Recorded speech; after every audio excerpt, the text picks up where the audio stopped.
there are many accounts of people who have had their relatives disappear into the camps, and we don't really know what's happening to them.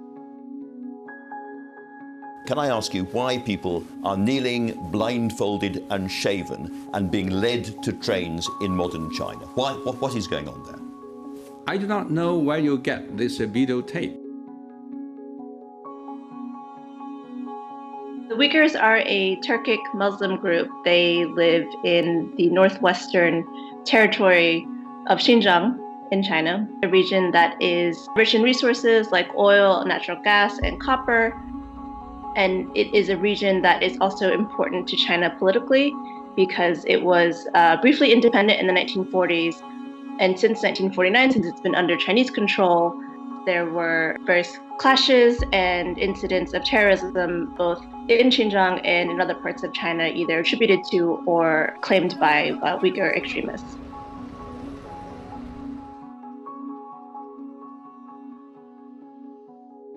It seems to be that the Chinese authorities see Uyghurs and other Muslim minorities that are in Xinjiang, that they basically see them all as potential separatists or terrorists. So if you go to Xinjiang, it looks like somewhere that is in the middle of a civil war. There are checkpoints everywhere. There's armed police, military.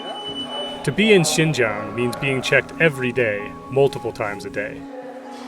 When you go to a market, when you drive a car, when you take a train, even your smartphone is checked. It is difficult to report there because you will be followed by state security agents that basically intimidate you and intimidate anybody that you try to speak to. Why can't we ask some questions? These police stations everywhere and, cameras, so many cameras.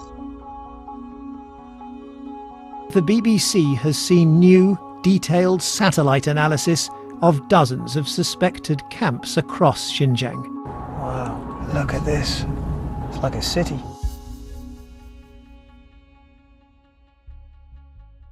The Chinese government claims that these camps are vocational training centers and that people are not forced to go to them, that the detainees in them are not detainees but students. Like most boarding schools, students here take classes, play sports, and do all kinds of extracurricular activities. And they learn, marketable, employable skills, and they learn Chinese, and they come out, better off. This is what it wants the world to see. But we know from accounts from people who have been inside the camps that these camps are de facto prisons and people have to go in them. They don't have a choice. They're separated from their families.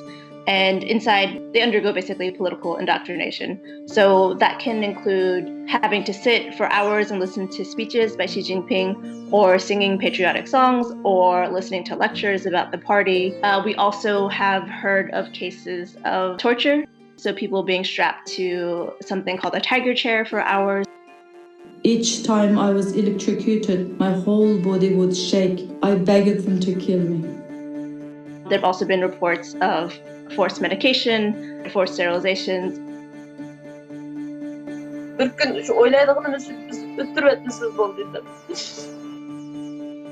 Mothers, fathers, siblings and lovers, all that disappeared. Their Uyghurs flung into Chinese camps. Their relatives say it's ethnic cleansing.